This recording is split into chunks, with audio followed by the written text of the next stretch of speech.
Hey everybody, Hoosier Jedi here with another review for you. This time talking Star Wars The Force Awakens. And here it is, the real official sequel to the original Star Wars movies. Sequel, not prequel. That for most of our lives, I think a lot of us never really imagined would ever actually happened. But the power of Disney money is truly a mighty thing. So here we are. And what can I say? This is a pretty good movie. I agree with most of the people out there that this really does feel like a Star Wars movie. They've done a lot of things right. Yeah, a few things that I'm not so thrilled about, but at the end of the day, this feels like a good Star Wars story, and I don't really think we had to ask for. I don't really think anyone was really hoping for much more. Well, let's put it this way: as long as J.J. Abrams could deliver that, most of the fans were going to be happy, and it delivers that. It is, at the end of the day, a good Star Wars story. I was watching the Red Letter Media review of the movie earlier, and they basically said that Star Wars, at the end of the day, is kind of a fun space adventure with likable characters, and that's what we get in this movie, and that's what we got in the original Star Wars.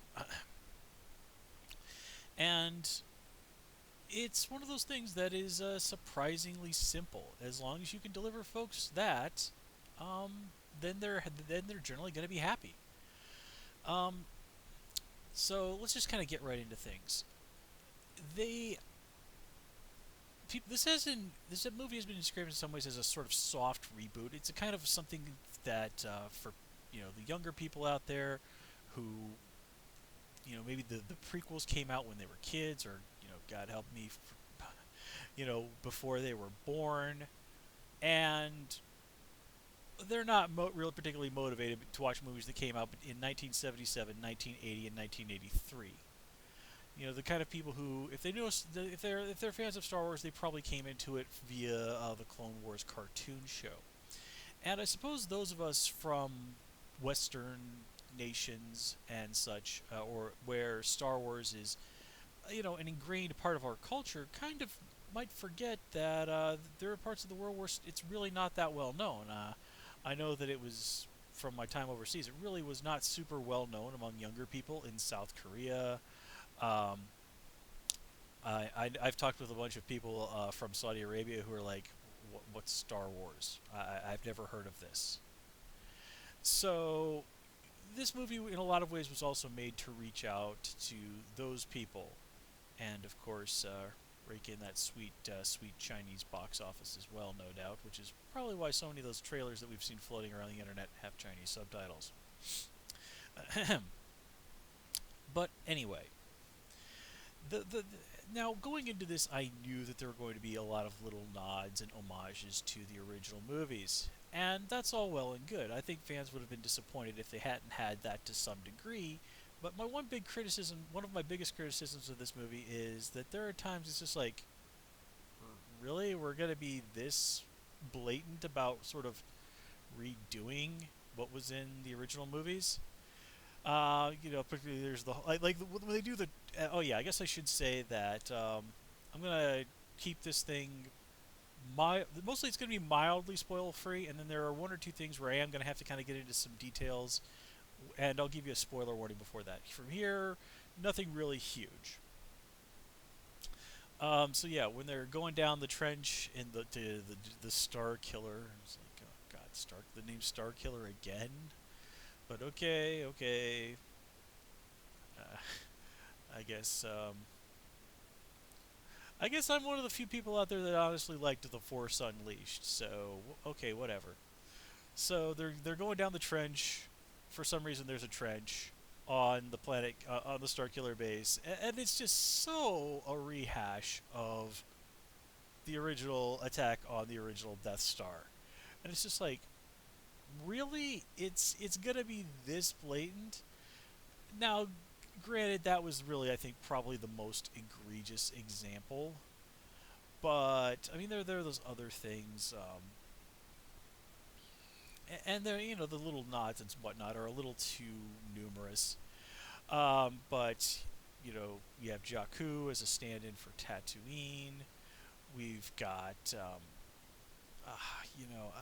like I said, I'd be here for an hour just sort of not tossing in all the nods and whatnot. But you've got the person from the desert planet. You've got the sort of the wise ass pilot. Okay, okay, fine. It's just I wish you know what it's kind of hard, I think, for me to judge it, just because there's so much Star Wars history and backstory and knowledge about the universe that I come into it with. It's hard for me to not want more. But if I stop and think about the original Star Wars movie, they didn't really get into a huge deal of depth of any of those characters. We don't really know very much about Darth Vader in the original Star Wars movie. We never really know almost anything about Han Solo's backstory. Princess Leia's is only very briefly sketched out. Even Obi-Wan Kenobi and Luke, they only get to, the most vague backstories. It's in the other movies where we really find out more about these people and who they are and where they come from. And that's kind of one of the situations here, like with characters like Finn and Rey. The creators have said, yeah, who their parents are and where they came from. That's stuff that's important, and we're going to find out about that in future movies. And there's nothing wrong with that. But again, it's just sort of hard for me to not to want a little bit more backstory. Here, it's like, okay, here's this character, here's what their deal is, and hey, here's some crazy fun stuff happening with them. And again, there's nothing wrong with that. I guess, like I did, I just kind of want a little bit more with story. But again, they're doing what the original movies did, and if it ain't broke, don't fix it, right? So let's just kind of get into what's going on with the characters in a little bit more depth. Now, our two main characters are John Boyega's Finn and Daisy Ridley's Rey. And they're both very interesting characters, and as people have noted, that we have no white guys as our lead characters. Apparently, the fellow who plays Poe Dameron is of Hispanic ancestry. And you know what? That's fine. Kind of in my own mind, I've always thought it would be great if they were to do another Star Wars movie, like a live action one, like having a female Jedi be the main Jedi character. I thought that would be really awesome, and it looks like we're going to kind of get that with Rey. But what's interesting about these two characters is where they come from. Finn is somebody who, as he said, he's been raised in the First Order his whole life. He doesn't even have a proper name. He has a serial number, and he's been raised to just sort of be this instrument of the First Order. And yet, when he goes out there and is ordered to commit a massacre, he can't bring himself to do it. And this, of course, is a big moment for his character, and it also serves to remind us that these stormtroopers are people; they're not clones. They did have a vague mention of the clones, but it basically amounted to clones were eventually deemed not viable simply due to their rapid aging, and so that's kind of where we get on board with Finn. Now, what's interesting is that Rey kind of comes into a place where she's sort of been living in this like at or whatever on this crappy desert planet, waiting for her family to come back. And I do really like the way they meet up and they start working together.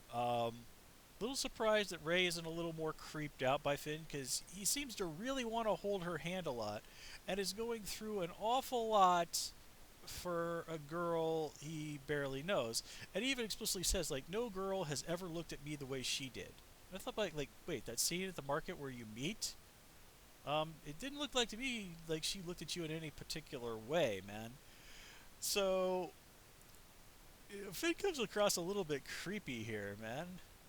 It's like, dude, you better hope that you and this girl get together in some sort of a romantic way. Otherwise, all the stuff you're doing is going to seem very, very not okay in some ways. But anyway, once the ball gets rolling with them, they do sort of strike up an interesting parallel with each other. And it's not just the whole, hey, they're force sensitive, and hey, they're on the run from the First Order. They're both kind of living in running away from something, running away from a truth. Finn is running away from the fact from who he used to be. He's not facing that. He just wants to get far away from it. That he has to deal with the person that he used to be, and that he can't just wash his hands of it that easily. That he has to face this. And Rey is running away from the fact that her family is not coming back. She's choosing to hide in a delusion that they will come back one day. And having to face reality is kind of one of the things that they both mutually share. And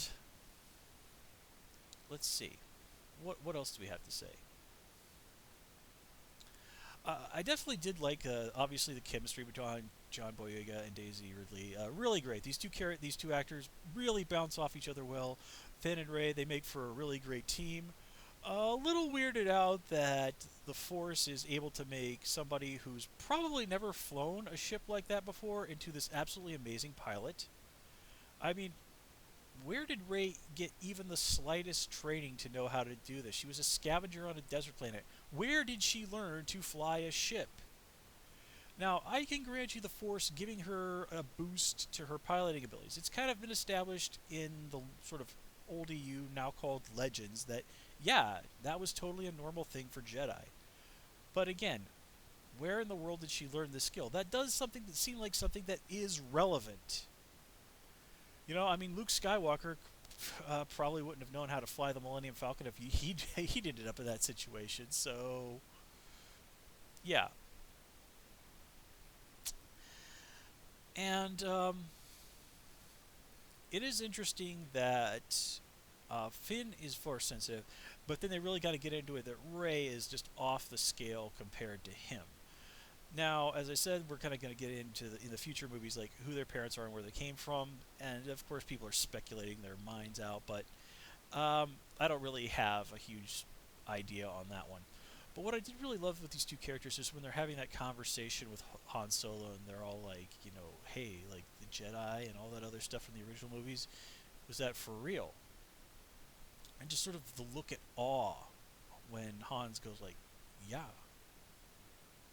You sort of really reminds you that um, they're living in a universe where things like information and knowledge about the Force and the Jedi is just the stuff of legend, which is does seem bizarre in given that the Jedi were, 10,000 strong, something like 50 years ago. But if we look at the way some of the less open-minded societies out there are control information and control what people learn and know, it doesn't really seem that strange. I mean, from having lived in South Korea, just because of the culture there, I read a lot, quite about folks who had escaped from North Korea, and they all had this common refrain of, growing up there, I was brainwashed. And that kind of fits in with what the Galactic Empire and the First Order were doing. And I mean, just look at Finn. He was raised his whole life never even having a name, just a serial number. So, yeah, nothing really huge to say about them. Again, nothing really huge to say about Poe Dameron as a character. He just sort of the likable, smartass pilot guy who's got a droid buddy. I mean, cool. The other characters like Kylo Ren. Now he's a little bit more interesting. Now Kylo Ren, um, well, we'll save. I guess we'll have to save talking about him for the spoiler section. Um, Kind of going back to what I was saying about how a lot of things seem like they're sort of the little nods to taking a little too much from the original movies. You get like the bug lady with the glasses who goes on and on about the Force, and yeah, I mean it all seems very Yoda. You've got that old guy at the beginning, played by Max von Sydow, who they sort of imply might have been a Jedi at some point, but we never really find out who he was, what his deal was. I mean, why did you get somebody like Max von Sydow to play this person and not really do anything with him? And yeah, then I mean that is one of the things.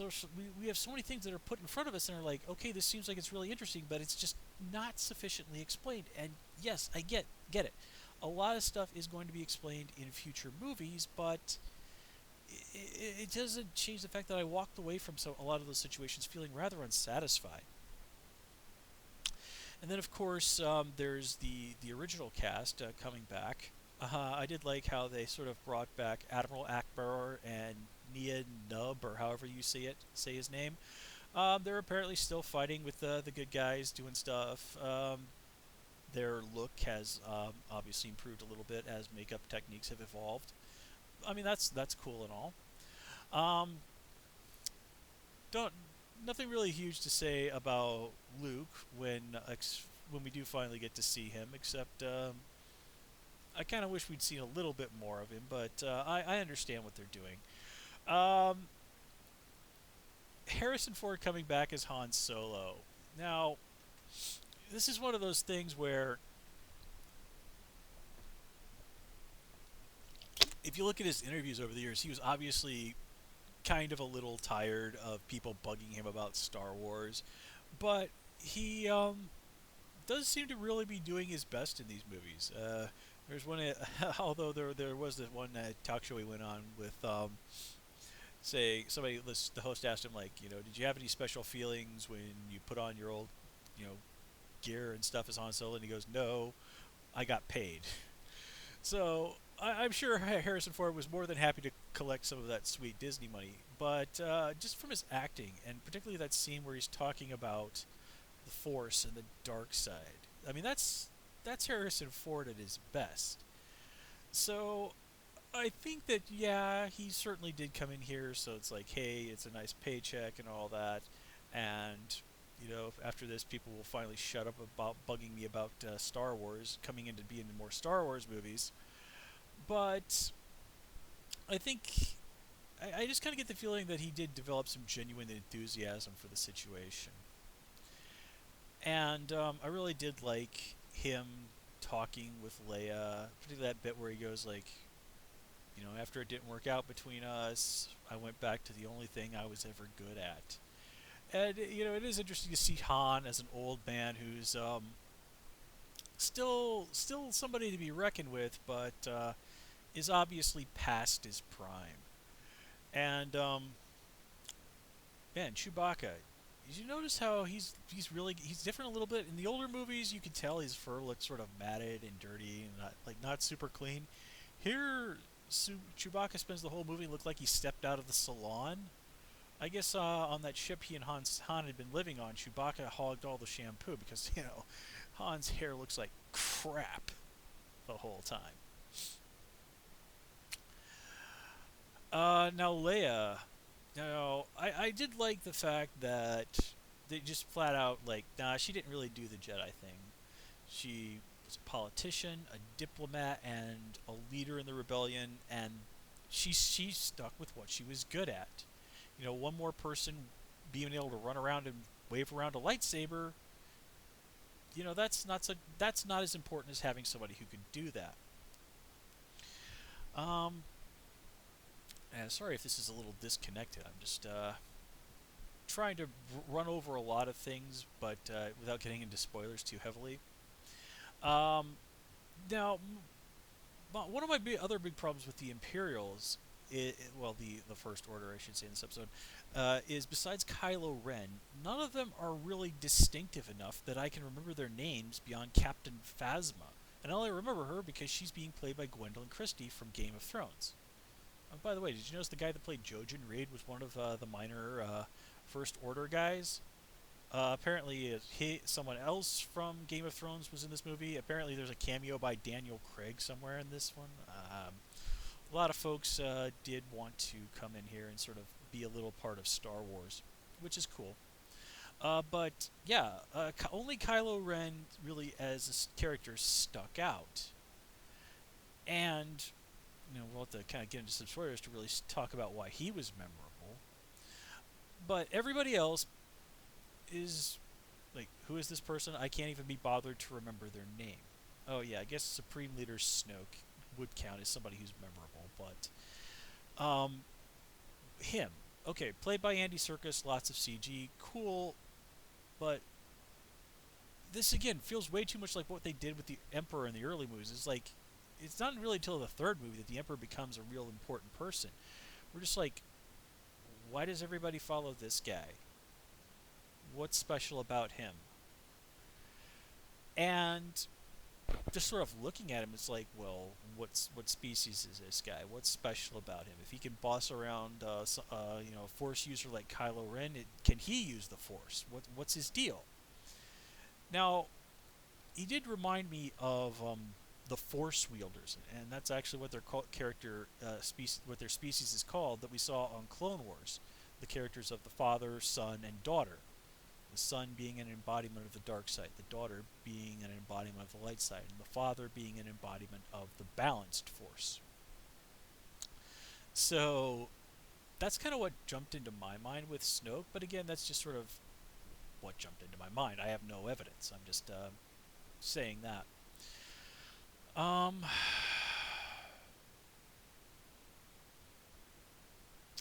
yeah, I think that kind of covers everything that I had to say there. Um, Now I'm going to have to get into kind of some spoilery stuff. So if you don't want to be spoiled, now would be.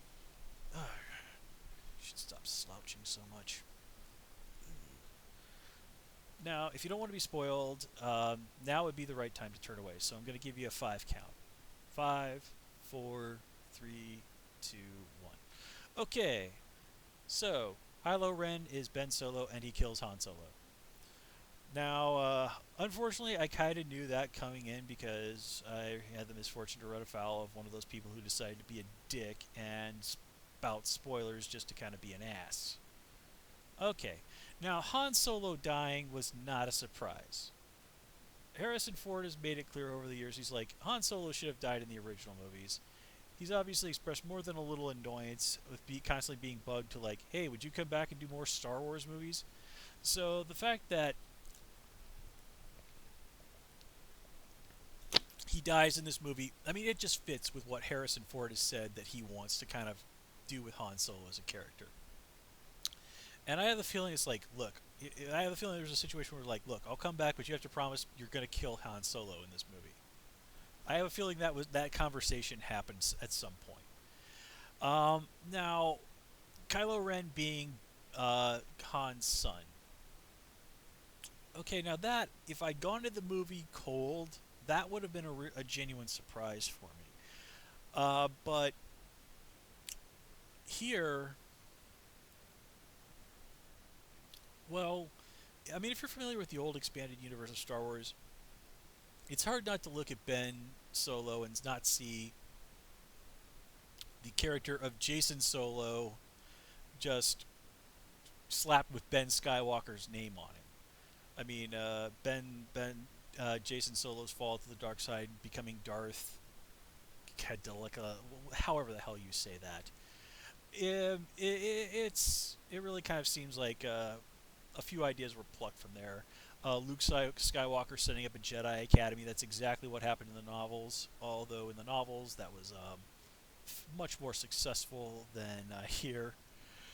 And even his mask. I mean, it's hard not to look at that mask and go, "Hey, that looks an awful lot like Darth Revan." So while a lot of the previous Star Wars expanded universe has been chucked, obviously the creators of this movie have pilfered a few ideas here and there, and that's not necessarily a bad thing. It's just I kind of really wish they'd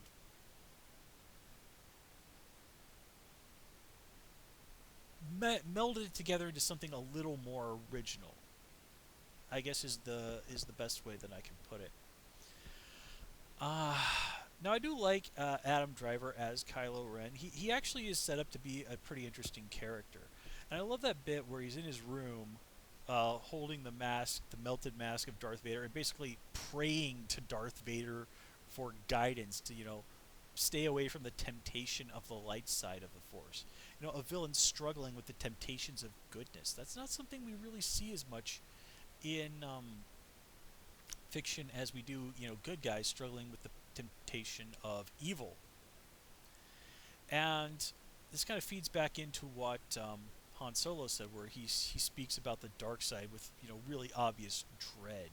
And I did love that bit there. Han has really done a 180 from where he was originally, where he was this like, you know, hokey religions and blah blah blah, and fancy ancient weapons are no match for a good blaster at your side, kid. Han has seen some stuff. He has seen that the Force is the real deal. He has seen that the dark side truly is a horror. And what's really great is when you look back at that scene, and after you find out who Kylo Ren really is and what he's done, then you understand why the dark side holds so much horror for Han. It destroyed basically in a lot of ways his son, and then ultimately it's the dark side that causes Han to be destroyed. Um, but yeah, going back to Kylo Ren, seeing him do that, I mean, that really was interesting. But on the other hand, it's like, well, why did he fall to the dark side? What's going on there? And again, stuff for future movies. But still, it just feels so thin. And then there's the whole thing with his name. Okay, we know this comes from him abandoning his old name to join this thing called the Knights of Ren. Well, what the hell are they? I mean, is this something to do with the Inquisitors, like we've been seeing on Star Wars Rebels? And again, future movies and all that, but still, it's just sort of you're left so wanting for clear explanations. And speaking of clear explanations, with the Star Killer weapon, was that Coruscant they blew up? I'm not sure. Given that it's a pretty darn important planet, you think they might want to make that a little bit more clear. Um, Interestingly enough, I found out that Adam Driver actually went to high school near where I used to live. In fact, I've driven past Adam Driver's old high school several times. That's my little connection to this movie. Um, but anyway, getting back into things a little bit more. I was horribly disappointed by the character of Captain Phasma. I was like, okay, Gwendolyn Christie, she's a really great actress. She can do action well. They got her playing this, stormtrooper, female stormtrooper, who's apparently a big deal. And then all she really does is yell at Finn and then get ambushed and chucked in a crash compactor by Han Solo and Finn. That's it. Now, again, future movies, but still. Um, I've been going on for about half an hour on this, and I think that's sufficient. So, at the end of the day, this is a good movie. I like this movie. I had a lot of fun with it. But there's just so much that left me wanting more, and not in a good way. It just feels like a little bit more information, a little bit more backstory, a little bit more clarity was really needed for this story to really take shape in a good and proper way. Now, I had the feeling that once we get probably another two movies under our belt, and we're able to look at all of this as a whole story, then I think a lot of these things will probably become a little bit more forgivable. But with just what's on the screen as it is now, that's a major drawback. And it doesn't make me dislike the movie, but it does make me wish that they'd made some different choices. But still, it is so nice to finally have this movie. This is something that I never thought in a million years I would see for the majority of my life. And now here we have it. And when I look at this, I look at all the superhero TV shows and movies, animation, video games, comics. As I have repeatedly said in many of my videos, ladies and gentlemen, we as geeky people are living in a golden age that would have been unimaginable like 15, 20 years ago. Even whatever. So, while this movie is not without its flaws, it is still a good Star Wars movie. We got another Star Wars movie that was genuinely good. After the prequels, how many of us thought that even that was going to be possible? So, flaws aside, I still give the movie a thumbs up. So, I think I'm going to call it here. As always, please comment, rate, and subscribe. And of course, you can follow me on Twitter at Who's Your Jedi. Until next time, take care and have a good one. And hey, don't forget to visit me on Tumblr at Jedi Reviewer. That's all one word. Until next time, take care and have a good one.